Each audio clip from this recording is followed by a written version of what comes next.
certainly appreciate your support. The city of Lewiston does, the state of Maine, and certainly our first responders. We feel that love every day, and thank you very much for that. I would also say that we want to say thank you to a really large number of other elected officials across our state, whether that's the federal delegation, local elected officials, and many others that are part of organizations or law enforcement agencies that truly wanted to join us today at this particular press event and wanted to speak on behalf of their communities.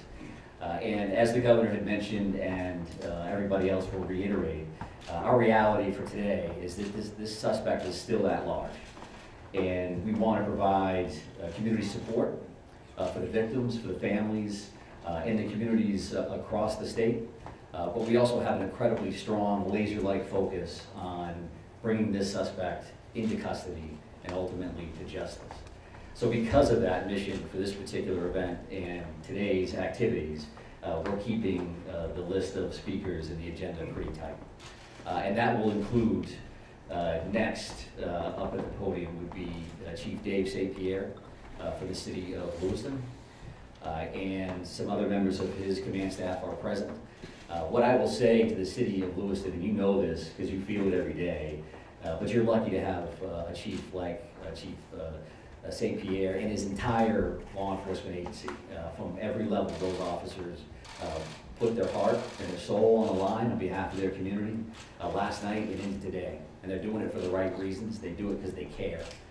So the city of Lewiston and truly our co-responder family across the state of Maine is lucky to have Dave and his team in the mix with us. And we're also going to hear from Colonel William Ross from the Maine State Police. And Bill will highlight some of the timeline things that you're probably concerned about and certainly interested in from a story perspective. So the Colonel will come up and speak to that. And we'll also have Jody Cohen. And Jody is the special agent in charge for the FBI out of the Boston field office. And Jody will highlight some of those federal partnerships and some of the things that our federal partners are bringing to the table, bringing to bear to help us with this investigation. We also have a bunch of people here. Once you start naming people, you're going to have a problem because you're going to forget somebody or screw something up. But I would also tell you that a couple of our other federal partners are here. Kevin Neal, who's the U.S. Marshal for the District of Maine. We also have James Ferguson, and Jim is the special agent in charge from the ATF for the Boston Field Division. They are heavily invested with staff along with the FBI, and we can't thank them enough for all that they're doing on behalf of our state. I would also tell you that we are going to close with a brief Q&A, and we're going to try to get some of those questions out there. We appreciate your time, your patience, your professionalism, your partnership in getting this information out. I would think that those questions are going to be brief, because again, we do have a suspect at large, and while you can help us with that, we also need to get back to our teams to push forward on that. So with that in mind, I will be back up to the podium to kind of steer that a little bit. But for starters, I would like Chief St. Pierre to join. Thank you, Director Sawchuk, and welcome media partners, and thank you, Governor Mills, for those kind words. I'm going to keep this short. What I would like the very most is to express our deepest sympathies to the families and friends of the victims of this heinous crime. This is truly a tragedy that goes beyond comprehension. I'm confident in our community, that our community has and will continue to come together throughout this endeavor to bring this to a successful conclusion. Although difficult, I do ask the public to continue to be mindful of their own personal safety and also that they be patient with the process as much as possible. There is extensive work and attention to detail that goes into such a large-scale investigation. I'm confident in the expertise and professionalism of our investigators and all law enforcement officials that are currently involved. This is an all-hands-on-deck approach. We have a great deal of collaboration and resources that have been made available to us. There are far too many to name individually, but I think Director Sawchuk named quite a few appropriately. There are far too many, as I've stated, but they are all appreciated more than you know. I want to thank all of our brave men and women of the Lewiston Police Department, Fire Department staff, medical personnel, first responders of any kind that came from far and wide and have come together and continue to work tirelessly in bringing the situation to an end. We hope to locate and hold the person accountable. I think you'll hear next from the state police, who is taking the lead in this investigation. Although that we are working hand in hand with them, I think Colonel Ross will be able to fill you in on a little bit more.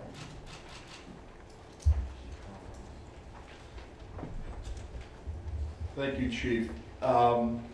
First and foremost, this is an ongoing homicide investigation and search for the person that is responsible for it.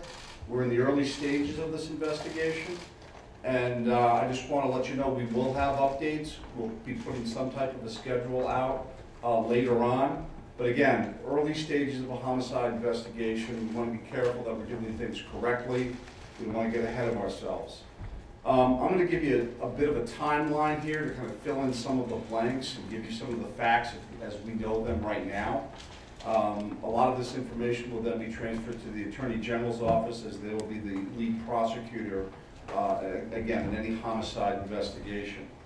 Last night, October 25th at approximately 6:56 p.m., the Auburn Communications Center received a 911 call of a male shooting in just-in-time, or the spare time, recreation center in the town of Lewiston, located at 24 Mollison Way in Lewiston.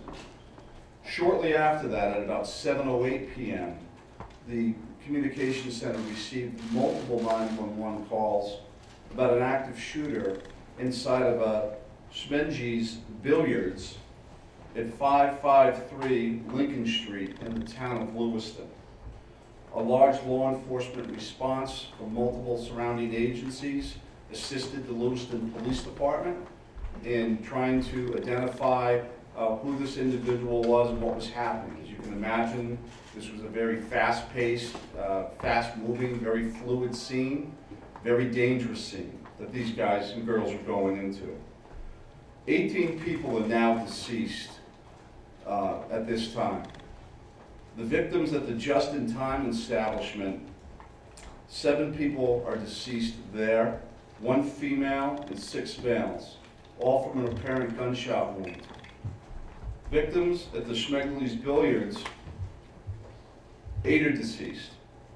7 males inside the establishment, 1 male outside of the establishment.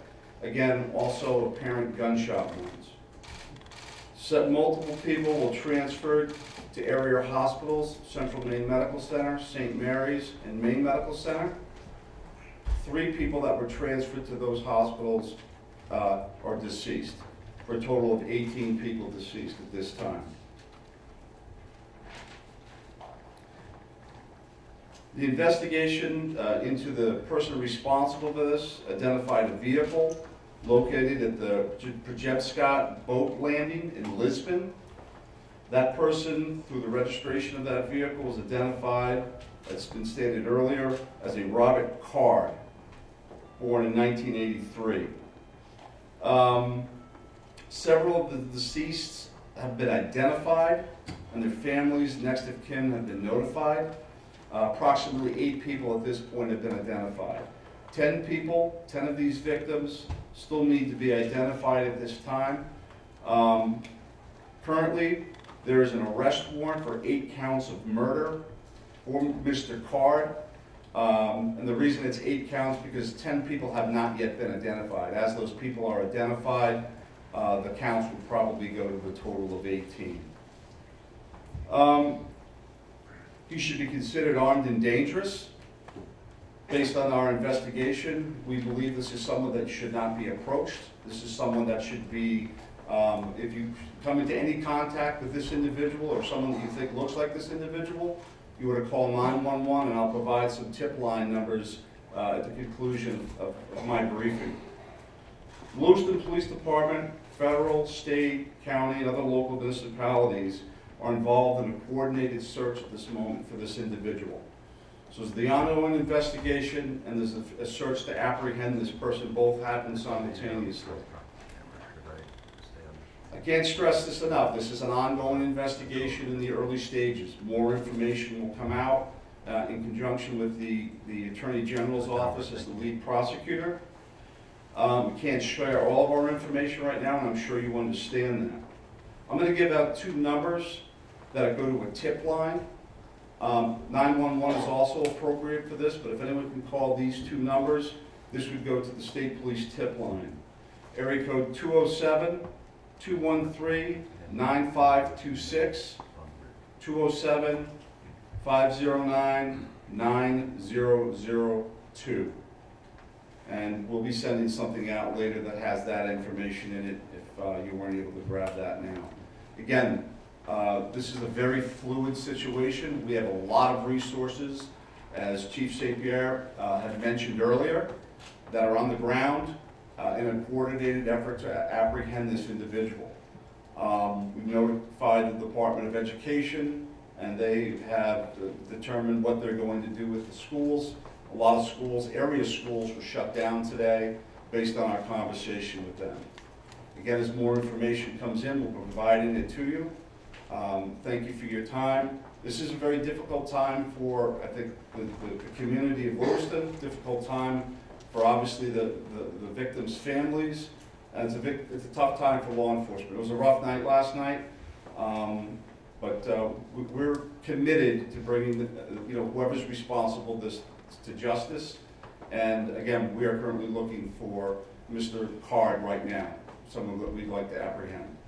Thank you. Thank you, Colonel. And FBI Special Agent in Charge, Cohen, if you can join me, please.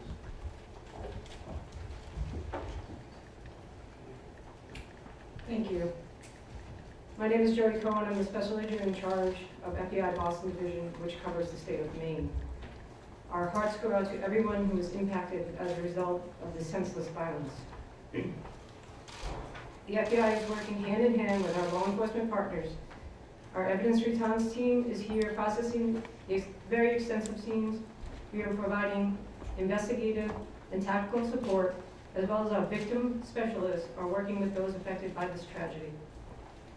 As this very active investigations continues to unfold, we're asking the public to stay vigilant and come forward with any information that you might have that you feel is helpful to our investigators.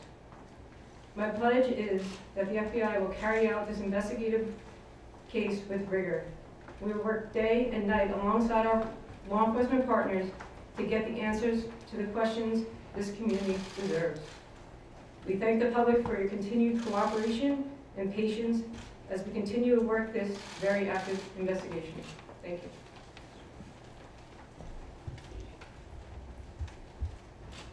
Appreciate that. And I would say that the reality here from a resource standpoint is that when we've asked for anything, the answer has been yes, period. Tactical teams, evidence response teams, full-blown investigative units, detective units that have come from multiple states, whether it's the commissioners from Vermont and New Hampshire reaching out to me directly, Massachusetts saying, what do you need, Mike? What can we do for the state of Maine? So we are now prepared to try to take a few questions.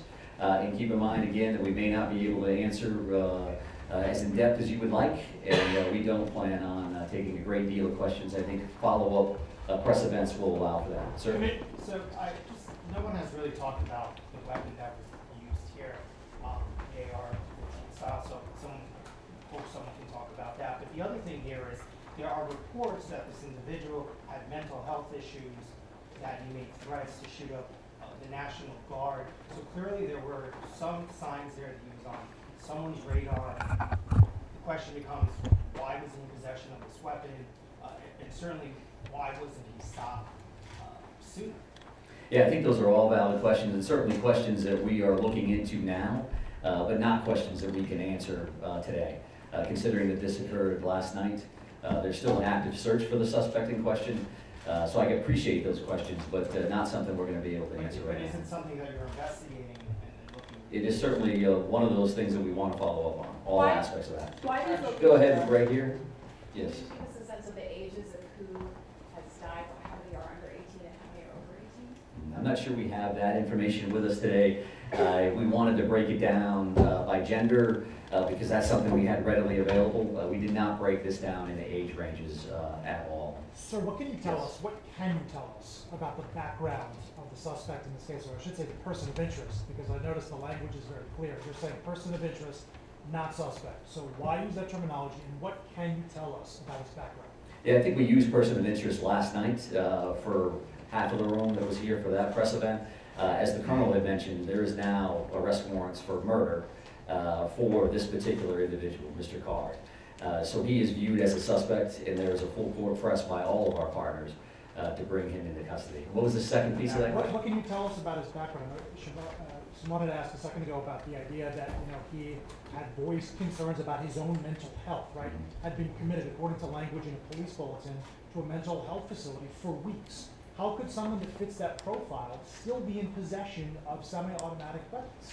Well, I do think that the statutes around firearms and the possession of those are pretty complex. I know that we will be reviewing that information as we move forward, but that's not an answer that we're prepared to give today. If that leads to motive, you're talking about behavioral health issues and how that impacts this situation. I would expect you'll hear back from us on that in the future. Right here, sir. Yeah, I've got a question about, we've seen helicopters as far north as long, but can you tell us anything about what's leading you that far north of the Seaboard?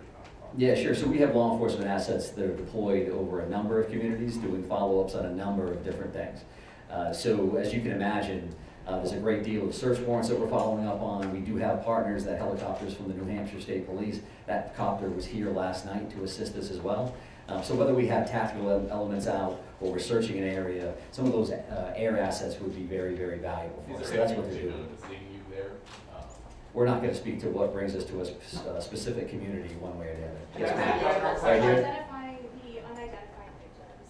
What are people encouraged to do? Is there DNA being tested from family members who may have missing loved ones? Like, what is that? What's that program?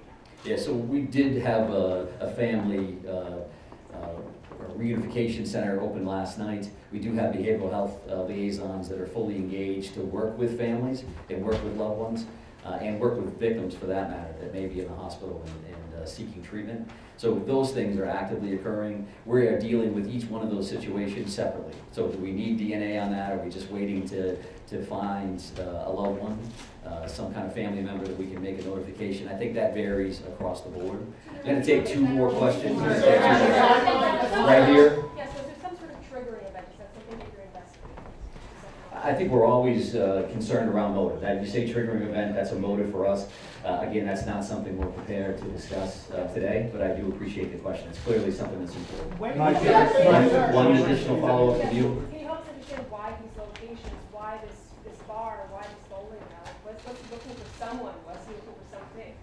I think that does speak to motive, so I appreciate the follow-up, but not something we're going to be prepared to answer today. I have one more question. Right here, sir. Right here. Can you say, is Card, first off, to clarify, were the arrest warrants issued today? And can you say if Card is still in the state or even still not? Well, we're actively searching for him. If I knew the answers to those questions, then this would be a different press conference, I would assume. So we don't know his location, and I'll leave it at that. And we are working with the Attorney General's office reference to those. So with that in mind, we're done taking questions for now. So we are going to actually take off at this point. Thank you very much for being here.